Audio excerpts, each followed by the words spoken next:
सदशिक्षा अंदर प्रवेश करती है।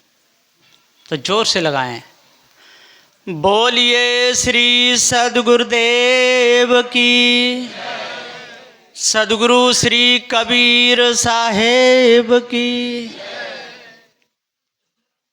विश्व वंदनीय संत सम्राट बंदी छोर सद्गुरु श्री कबीर साहब जी, मेरे हृदय मंदिर के आराध्य परम पूज्य सद्गुरुदेव जी, पूजा के योग्य सभी संत समाज, मैं चरण कमलों में सिर झुका के त्रैवार बंदी करता हूँ। बोलिए श्री सद्गुरुदेव की जय। इस संसार में बंधन की चर्चाएं तो बहुत होती रहती हैं। बंधन में डालने वाले गढ़ भी बहुत बना रखे हैं। सुख सुविधाएं भी आपको बहुत मिल जाएंगी। सजे हुए मंदिर मिल जाएंगे, कमरे भी अच्छे मिल जाएंगे, पंखा कूलर एसी लगे हुए। लेकिन जो सत्य बात है, जो सही ज्ञान है, सही निर्णय नहीं मिलेगा।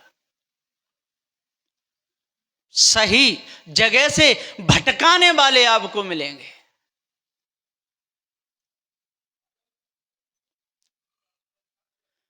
चेतन जीव के विषय में भी लोग जाने क्या क्या कहते हैं। सदगुरु श्री गुरुदयाल साहब ने भी कहा है, कोई कसर नहीं छोड़ी। सदगुरु श्री पूरन साहब जी ने कसर नहीं छोड़ी। आज त्रिजा जयंती है, त्रिजा भी पूरा किया और निर्णय सार भी पूरा किया। कार्तिक मास पूनम तिथि शुक्ल पक्ष परमा, आज पूर्णमासी का दिन है। चंद्रमा पूरा रहेगा।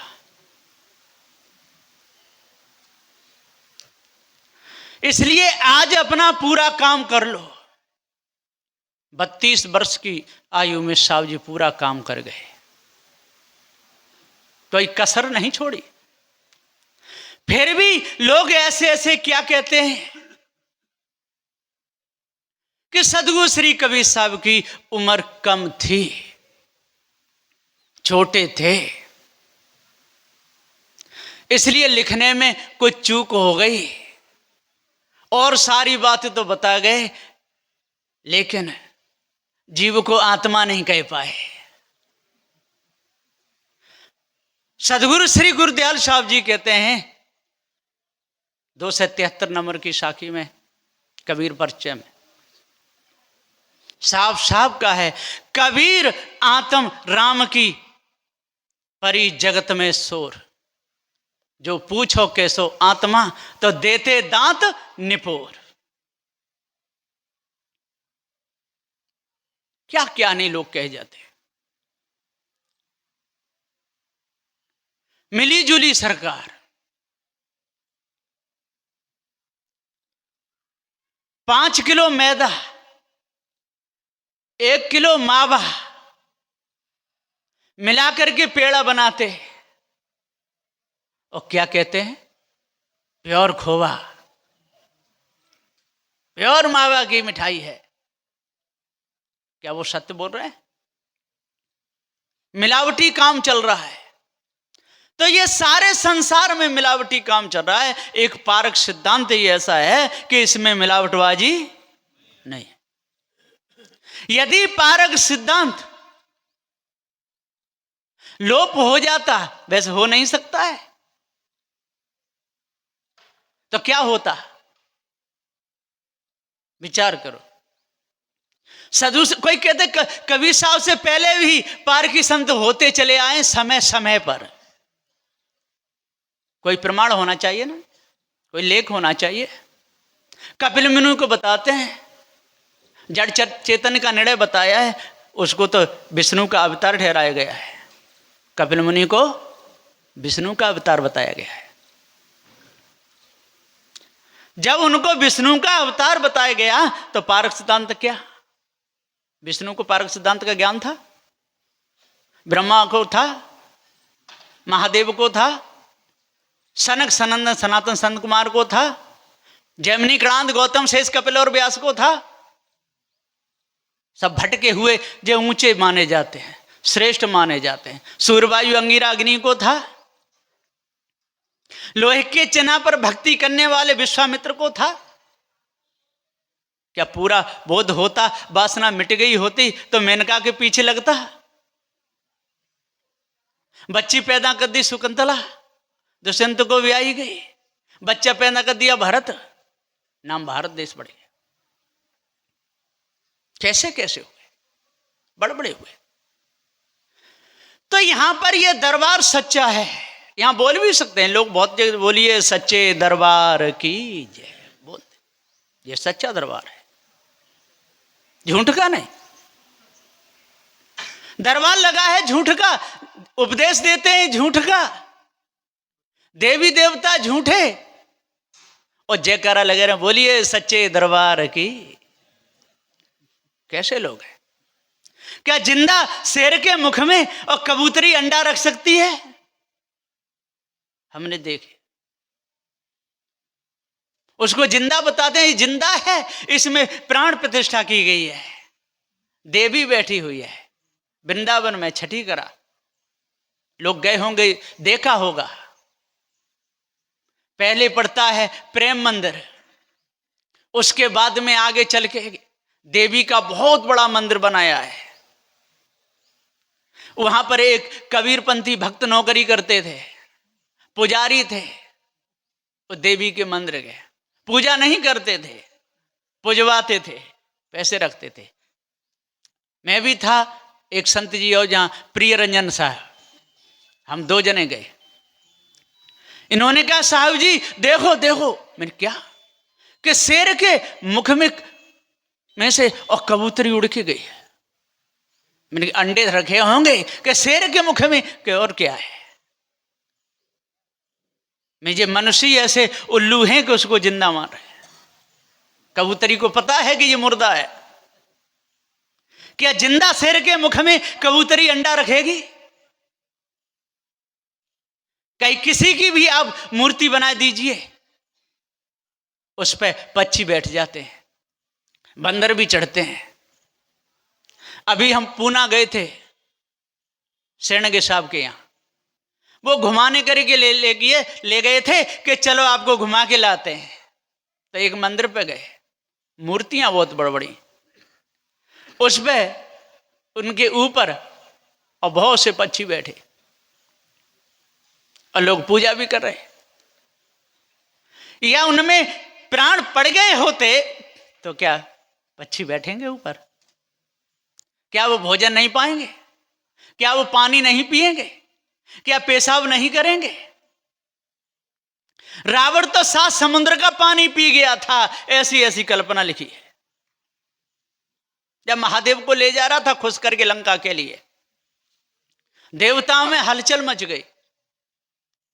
विष्णु जी उनके पास में पहुंच गए, ब्राह्मण का भेष बना करके। देखो जहां जहां छल कपट किया, किसने किया? विचार करो, भेष में, ब्राह्मण का भेष, विश्वास करते लोग। उसे प्यास लगी, रावण को कहा कि मुझे पानी पिला दो, तो कमंडल में पानी पिलाया। ऐसा कमंडल कि उसमें 7 समुद्र आ गए, 7 नदियां भी आ गई। देखो पी गया, और पी गया तो पेशाब तो लगेगी ही लगेगी। आगे चल के वो देख रहा है अब पेशाब लगी, अब क्या करूं? तो फिर वो विष्णु भगवान सामने पहुंच गया। क्या बात है? उनके ये शिवलिंग को थोड़ा पकड़ लो, मैं पेशाब के जा रहा हूं। इधर गया और इधर से आया, बोले जल्दी आ जाना, और 7 नदियों का पानी का सहज में निकल जाएगा। देरी हो गई, उसने शिवलिंग वहां रख दी। फिर उस पे रावण पे हिली तक नहीं। ऐसी ऐसी कल्पना लिखने वाला ज्ञानी हो सकता है? 13 लाख गुना बड़ा पृथ्वी से सूर्य, असुर को किनके मुख में रखवा दिया? हनुमान के मुख। युग सहस्त्र योजन पर भानु और लीलियो ताय मधुर फल जाने। कैसी गप! लोग लड़ने को तैयार हो जाते हैं। गप तो गप्पी ही दे सकता है, कौन देगा? यदि उन्होंने नहीं दी तो लिखने वाले की कमी, या उसको मिला चढ़ा करके कर दिया। ऐसा होता है। लोग सौदा खरीद के लाते हैं, दूध खरीद के लाते हैं, आधा पानी मिलाते हैं, और वो भी बेचारे क्या करें, प्योर दूध तो बच्चों को पचता ही नहीं है। एक दूध बेचने जाता था गांव में और प्योर दूध बेचता था। माताएं बच्चों को पिलाती थी, पचता नहीं था, टट्टी हो जाए। लड़ती थी कि तू नकली दूध पानी मिला के दे के जाता है, हमारे बच्चों को पचता नहीं। वो हाथ जोता, नहीं माता मैं प्योर दूध लाता हूं। एक पुराना दूध दिया था खिलाड़ी, उसके पास में पहुंचा। उसका भैया मैं थन कड़ू दूध ले जाता हूं बिल्कुल, और माताएं गाली देती है कि हमारे बच्चे बीमार पड़ गए, टट्टी हो गई। कि देख 3 गुना पानी मिला के ले जाना। तो 3 गुना पानी मिला के ले गया, आवाज लगाई, माताओं ने लिया, बच्चों को पच गया। हाँ जी, दूध असली था, ऐसा दूध लाया कर। ऐसा संसार में है। मिलावटी बातें सबको अच्छी लगती हैं, सजावटी बातें सबको अच्छी लगती हैं, पर न्याय और निर्णय की बात किसी को अच्छी नहीं लगती। लोग रस समझ के और पेशाब पी जाते हैं। क्या फर्क नहीं मालूम पड़ेगा कि ये रस है कि पेशाब है? एक के खुजली बहुत होती थी, बहुत खुजाता था। उसकी घरवाली बोली, रोज बैठे बैठे खुजाते रहते हो, किसी डॉक्टर को चेक करा दो। गया वैद्य जी के पास, उन्होंने नवज देखी। वो बोले सुबह का और पेशाब लेके आना, तब मैं जांच करूंगा पेशाब की, तो आपको दवाई दूंगा। सारे रोग पेशाब से ही होते हैं। अब वो गया तो उसके घर में और भी थे परेशान। वो एक मटका लाया और रख दिया। सारे परिवार के लोगों से कहा सब इसी में पेशाब करो, सबका चेक हो जाएगा। सबका पैसा भरवा लिया। सुबह डॉक्टर की दुकान पर पहुंचा। उस दिन था रविवार, दुकान बंद। पूछा भैया डॉक्टर साहब कहाँ मिलेंगे? कि वो अपनी कोठी पे मिलेंगे, आज इतवार है, छुट्टी का दिन है। अच्छा तो मैं कोठी पे ही चला जाऊंगा, बता दो। पूछ लिया, 2-3 किलोमीटर मटका रख के सिर पे, पेशाब से भरा हुआ पहुंचा। रास्ता में गन्ने का रस बिक रहा था। उसने गन्ने का रस पिया 1 गिलास, आधा गिलास पी लिया, आधा उसके ऊपर रख लिया, लेकर के पहुंचा। गेट पर आवाज लगाई, डॉक्टर साहब हैं क्या? डॉक्टर साहब की घरवारी लिख रही, डॉक्टर नहीं, वो सेहत में तुम्हें डॉक्टर नहीं बन जाती हैं, उनको कोई डिग्री नहीं करनी पड़ती। वकील की घरवाली वकील है, डॉक्टर की घरवाली डॉक्टर नहीं, मास्टर की घरवाली मास्टर नहीं, उनको कोई जरूरत नहीं। अब वो डॉक्टर नहीं निकल के आई बाहर। क्या बात है कि ये मटका रखा है, डॉक्टर साहब को बता देना, अब मैं थक गया हूं, कल ले आऊंगा। कह के चला गया। ये नहीं कहा कि इसमें पेशाब है, और गिलास में रस भी छोड़ गया। देखा तो रस था। बच्चे ने चाहा, मम्मी क्या कि ये तो मीठा मीठा लग रहा है। कि हाँ तो गन्ने का रस लाए, जो डॉक्टर साहब के मित्र हैं। अंदर ला मटका, अंदर ले लो। मटका अंदर रख लिया, सबने भर भर गिलास पिया। बच्चे बोले मम्मी ये तो नमकीन नमकीन जैसा लग रहा है। बेटा इस साल वर्षा ज्यादा हुई है तो गन्ने का रस फीका हो गया है, कोई बात नहीं, पी लो। आपके पिताजी के मित्र हैं। और डॉक्टर साहब आए कि आपके मित्र आए थे, 1 मटका भर करके रस भी लाए, हम सब ने तो पी लिया, आप भी पी लो। एक लोटा भर के वो भी पी गए। चलो ठीक है, वर्षा ज्यादा हुई है इसलिए गन्ने का रस फीका हो गया है। सुबह जा करके उन्होंने अपनी ऑफिस खोली, वहां पहुंच गए अस्पताल में। वो आ गया, बहुत नाराज हुआ कि मैं एक मटका पेशाब लाया और आप मिले नहीं इतवार के दिन, कि भैया छुट्टी रहती है। तो वो कहाँ है? कि आपके घर पे रखे आया था। मैंने ओह, उसे तो हम पी गए, अब क्या करना चाहिए? उसको पकड़ा, काशी में पहुंचे ब्राह्मण को पूछने के लिए, ऐसे ऐसे बात है, हम पेशाब पी गए, क्या होगा? कि 151 ब्राह्मण नोतने पड़ेंगे। 151, और उनको 151 भेंट भी देनी पड़ेगी। 5-5 मीटर कपड़ा देना पड़ेगा। घर में मंत्र शुद्ध मंत्र बोलेंगे तब घर पवित्र होगा और सबका मुख पवित्र हो जाएगा। अब वो आगे बैठे, लेकिन एक काम करना पड़ेगा, शुद्ध एक मटका गऊ का पेशाब मंगाना पड़ेगा। अब वही फिर बुलाया, देख भैया पहले तो तेने पेशाब अपने घर का पिला दिया, लेकिन अब तू शुद्ध गऊ का पेशाब लाना। वो समझ गया कि शुद्ध बहू का पेशाब लाना। फिर लेकर के गया और पूरे गांव में कहा कि सब बहुएं पवित्र हो जाएंगी और बच्चे भी अच्छे होंगे, जी मटका है अपना अपना पेशाब लेके इसी में डाल दे। मटका फिर भर गया, सुबह लेकर के आ गया।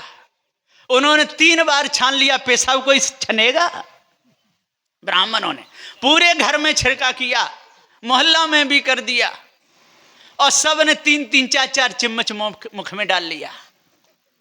फिर क्या भैया, पेशाब तो अच्छा था, देसी गऊ का लाया था? कि देसी गऊ क्या होती है, मैं तो बहू का लाया। आपने तो क्या बहू का लाना? तब वो वहां से सब भागे। पहले परिवार की पेशाब पिला दिया, सब बहुओं की पिला दिया। सदगुरुदेव जी पुकार के समझाते हुए कहते हैं, ठीक है इसी प्रकार लोगों पे नदियां पुजवा दी, कितनी बड़ी भूल। एक नदी का नाम तो गंगा रख दिया, उसने सबको गंदा बना दिया। इस गंगा नाम ने सारे के सारे पापी बना दिए। कई नदी नहा करके और पाप कटते हैं। लोग कहते हैं गंगा नहाने से और पाप कट जाते हैं, इसलिए तो लोग ज्यादा पाप करते हैं।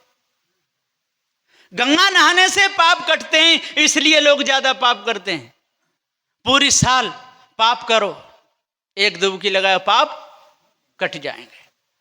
महीना 6 महीना में, या पूरा जन्म पाप कर लो, बुढ़ापे में डुबकी लगाया हो। कोई तो बुढ़ापे में पति पत्नी जाते हैं, पूरा जीवन मनमाने कर्म करते हैं, बच्चे पैदा करते हैं, शादी भी करते हैं। अब गंगा चलो, गंगा नहाया में, जो ऐसा लिख ही रखा है कि गंगा नहाने से पाप कट जाते हैं। अब ये धोखा दिया है कि नहीं?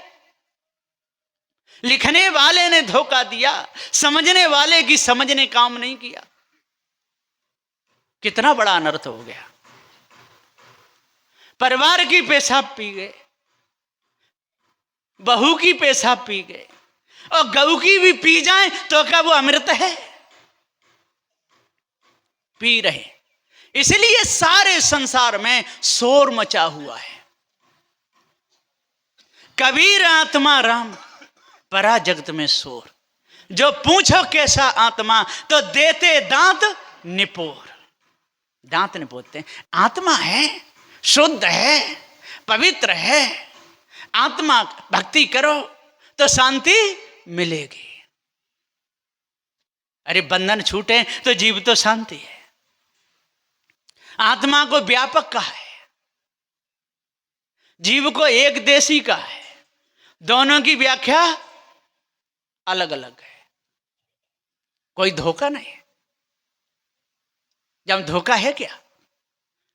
साधु श्री कबीर साहब ने कहा, आत्म मार पसाने पूजे, उनमें किछुन ज्ञान। जब सब में व्यापक आत्मा को बता रहा है, तो क्या बकरे में आत्मा नहीं, गऊ में आत्मा नहीं, बैल में आत्मा नहीं, क्या पत्थर में नहीं? जब सब में व्यापक हो गया तो एक को काट रहा है और एक को पूज रहा है। दोगलेपन का काम हुआ कि नहीं? इसलिए इनका ज्ञान मिथ्या, जीव सत्य। और ईश ब्रह्म आत्म परमात्म गुरुवन दृढ़ कीना, इसी भास में भरमत डोले बनो बुद्धिहीना, फंस के जड़ा ध्यास बंधन में मूर्ख गुरुपद नहीं चीन्हा। योग समाधि करे मुनीश्वर तालु जीव टिकाया हो, अनहद बाजे फूल कमल का तामे जीव लुभाया हो। योग समाधि कर रहे थे, तालु से जीव टिका रहे थे। खकार सड़ी हुई बलगम बदबूदार टपकती है, कहते अमृत पान कर रहे हैं, चाट रहे हैं। कैसे लोग हैं? समाधि लगाते हैं। सद्गुरुदेव जी कहते हैं कि जब तक आप लोग दृष्टि अभ्यास को नहीं करोगे, तब तक आपको पता ही नहीं चलेगा कि हम क्या कर रहे हैं। धोखे में, सारा संसार धोखे में। कहीं कबीर सकलों जग अंधा, ऐसे शब्द क्यों कहे सद्गुरुदेव ने? सब अंधे ही मिले, देश विदेशे हों फिरा, गांव गांव की खोर, ऐसा जियरा ना मिला लेवे फटक पछोर। ऐसा नहीं मिला। सारे के सारे धोखे में डालने वाले मिले, निकालने वाले नहीं मिले। आज इस मंच पर पारखी संत बैठे हुए हैं, ये पारखी संत समाज है। यहां भी यदि भूल रह गई तो कहीं निकलने वाली नहीं है। भूल यहां भी रहेगी तो कहां निकलेगी? नहीं निकलेगी। यहां भी जूता चप्पल चुराते रहे तो कहां चुराना छोड़ोगे? इसलिए जूते चप्पल नहीं चुराना। बहुत चुराते हैं, ढेर लग जाते हैं टूटी चप्पलों के, टूटे जूताओं के। नए नए पैर जाते हैं, जूता बदलने आते हैं। इसलिए साहब कहते हैं कि ये सत्य का दरबार है, ये भूत भवानी चंडी मुंडियों की पूजा का दरबार नहीं है।